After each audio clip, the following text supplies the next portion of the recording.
O sujeito a ser testado é simplesmente colocado numa sala com um grupo de atores que fingem que também estão sendo testados. Essa é a primeira. É mostrado um par de fichas. A primeira tem uma linha desenhada. A segunda tem várias linhas de diferentes comprimentos. Os indivíduos têm que escolher uma linha igual à da primeira ficha. Todos os atores que fingem estar sob o teste dão a resposta errada. B. Após todos darem a mesma resposta errada, B. pede-se o mesmo B.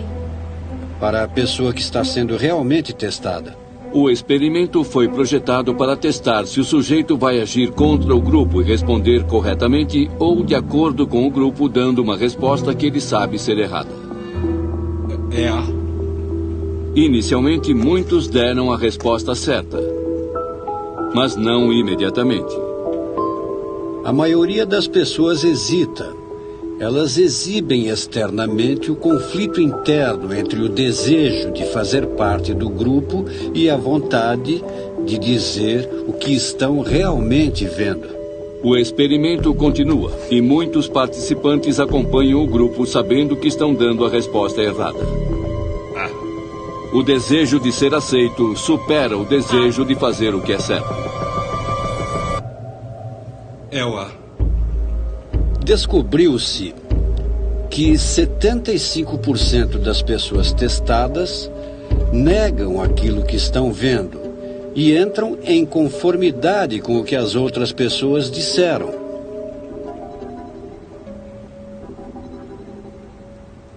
E não porque havia motivos legítimos para a incerteza, mas sim porque elas foram levadas pela força da conformidade com a opinião unânime do grupo. Os cientistas atribuem esse comportamento a um fenômeno conhecido como pensamento de grupo. Is a candid star. These folks who are entering, the man with the white shirt, the lady with the trench coat, and subsequently one other member of our staff, will face the rear. And you'll see how this man in the trench coat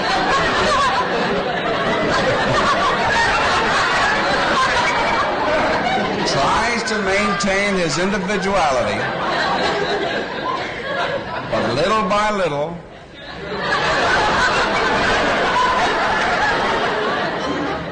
he looks at his watch, but he's really making an excuse for turning just a little bit more to the wall. Now we'll try it once again. Here's the candid subject. Here comes the candid camera staff, 3 of them at least. And this man has apparently been in groups before.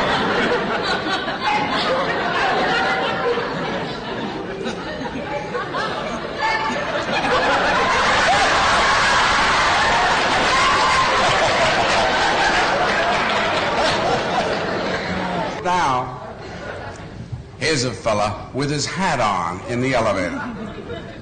First he makes a full turn to the rear and Charlie closes the door.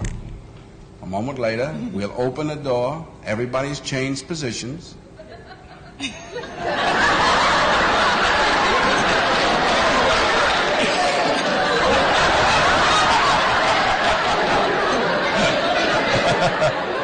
Now we'll see if we can use group pressure for some good. Now, in a moment, on Charlie's signal, everybody turns forward. Notice they take off their hats. And now, do you think we could reverse the procedure? Watch.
It is May 1962. An experiment is being conducted in the Elegant Interaction Laboratory at Yale University. The subjects are 40 males between the ages of 20 and 50 residing in the greater New Haven area. Psychologists have developed several theories to explain how people learn. One theory is that people learn things correctly whenever they get punished for making a mistake. 40 years later, Milgram's infamous experiment, obedience, is still taught in classrooms around the world. Would you open those and tell me which of you is which, please? Teacher. All right, now the next thing we'll have to do is set the learner up so that he can get some sort of punishment. What inspired Milgram, I would say there were a number of factors. One of them is he was very ambitious. He wanted to make a mark in social psychology. And he wanted, as he wrote to one friend, he wanted to come up with the boldest experiment that he could think of. Would you roll up your right sleeve, please? This electrode is connected to the shock generator in the next room. And this electrode paste is to provide a good contact to avoid any blister or burn. Do you have any questions now before we go into the next room? About 2 years ago, I was at the Veterans Hospital in West Haven.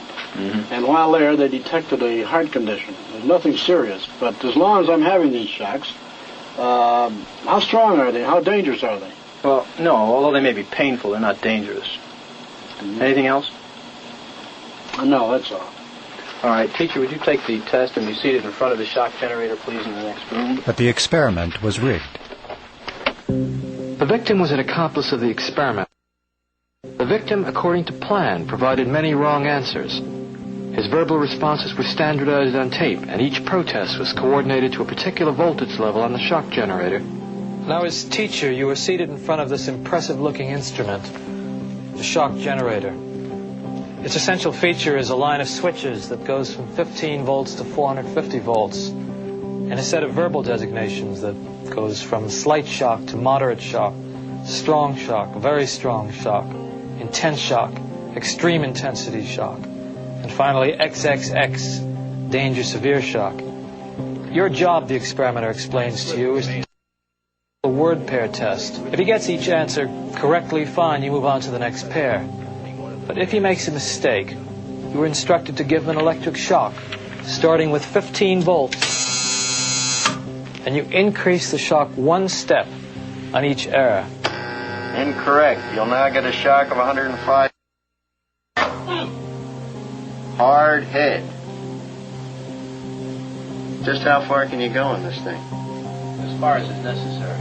What do you mean as far as is necessary? Milgram was very much aware that obedience is a necessary ingredient for society to function. But he focused on the darker side of obedience. Incorrect. 150 volts. Sad face. Wait a minute. That's all. Get me out of here. I told you I had heart trouble. My heart's starting to bother me now. It's absolutely essential that you continue. You got no other choice, teacher. Oh, I have a lot of choices.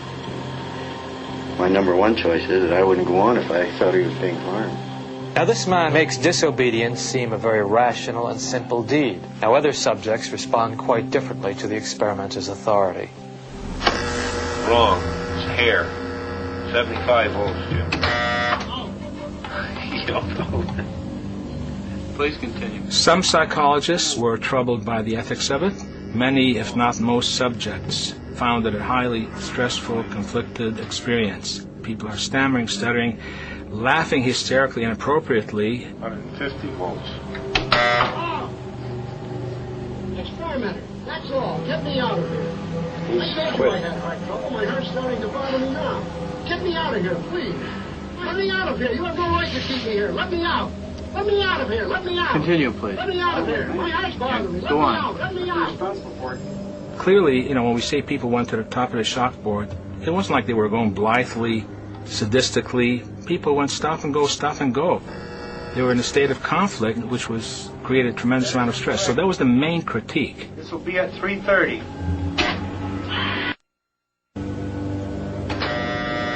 As his voice began to show increasing frustration, so did I.